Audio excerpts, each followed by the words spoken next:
Do you want to know what it's like to be dead while you're still alive? Lose a child. It's painful. Your heart breaks every second. You don't know what to do anymore because the one that you're used to having around isn't around no more. Life isn't fair anymore.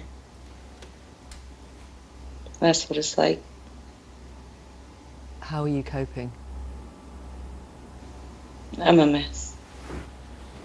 I'm a mess, and if it wasn't for my daughters and my mom, I honestly don't know what I would do. Tell us about your little boy. What was he like? He was magic. This little boy could walk into any room and make any person feel so loved and so special.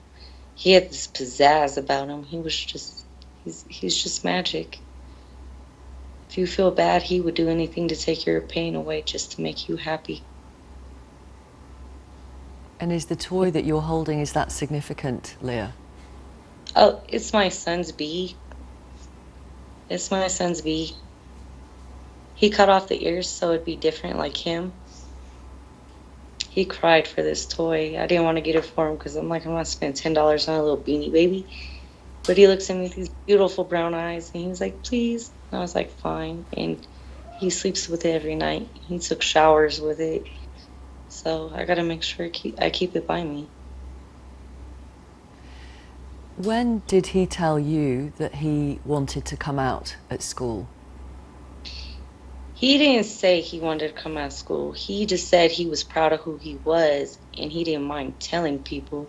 And I'm pretty sure he told someone who got that whole persona of, oh, that's not okay, and decided to pick on him.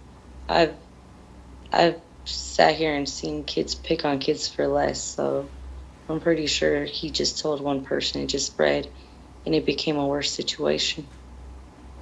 And that happened, as far as you know, when he went back to school 10 days Yeah, ago. yeah. When he was coming home each night, did you pick up on anything? No, he would come home and he'd give me his hug, tell me he loves me, steal my phone.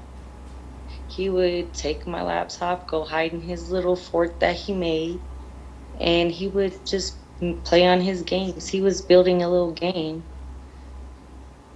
After he was done, he'd come in my room and lay with me and hog my TV. And yet 4 days after going back to school, you found his body. Yeah.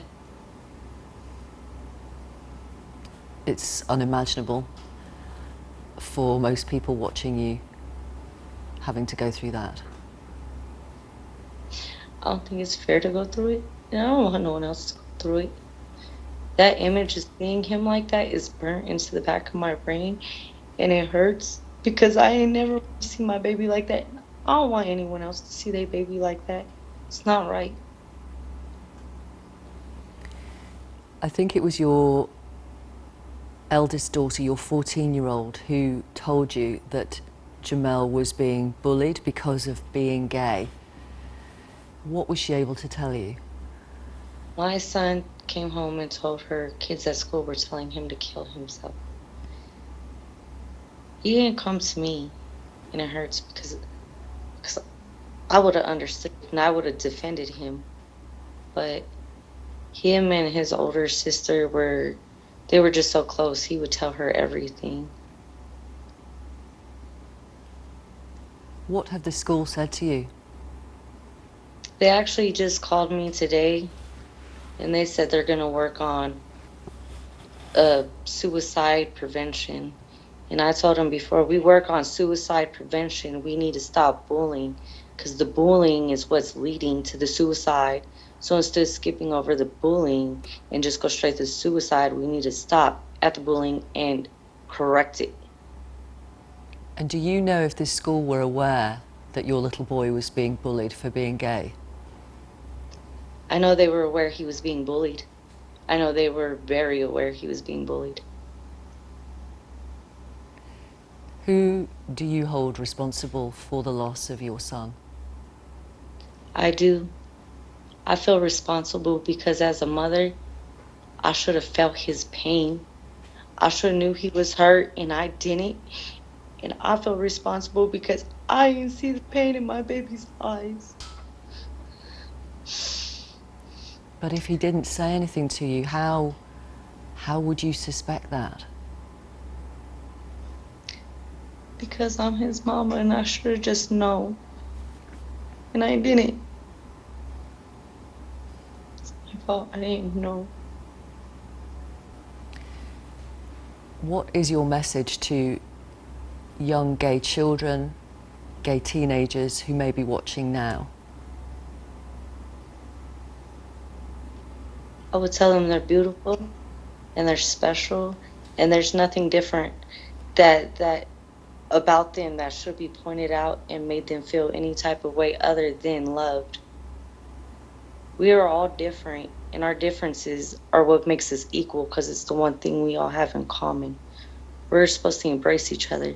So, regardless if they're gay or not, they should all feel loved. They should all feel beautiful, and they all should feel special, welcomed, and warm. They should feel like wherever they go, people will treat them special and equal and no different than another. And what would you say to parents who are watching you now? Teach your kids love. Teach them it's okay to have differences because we're all different. Nobody's the same, and if we were all the same, this world would be so boring. Our uniqueness is our differences, and our differences are what make us equal. Teach your kids more compassion. Teach them more respect. Teach them to be more accepting of each other.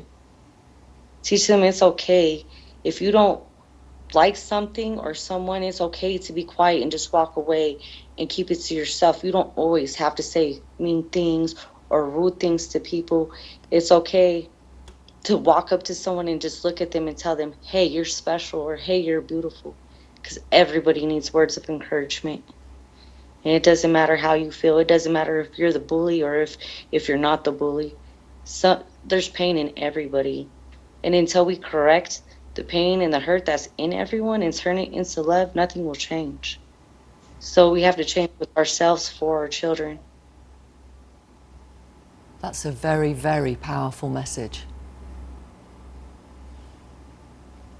I don't want no one else to feel this pain. Tomorrow's the last day I get to see my son. And it's not fair, and I feel so bad for any other parent who experienced this, and I never, ever want anyone to experience this. I never want a child to feel alone. I never wanted a parent to feel broken. I want everyone to feel loved. My son said he wanted to make a change in this world, and he wanted to show people love. And he can't speak right now, but I'm speaking words he spoke to for everyone to hear because everyone needs to hear it. Because a gentle, kind soul just left this world because of something so cruel. And I want my son to know that he made a change for the better because of his genuine person. Leia, thank you very much for giving us your time today, and we are really, really sorry for your loss. I'm sorry too. This world doesn't get to see what a true, true treasure he is and what he could have been. He was greatness in the making. Thank you, Leia, and thank you for telling us about Jamel. Thank you.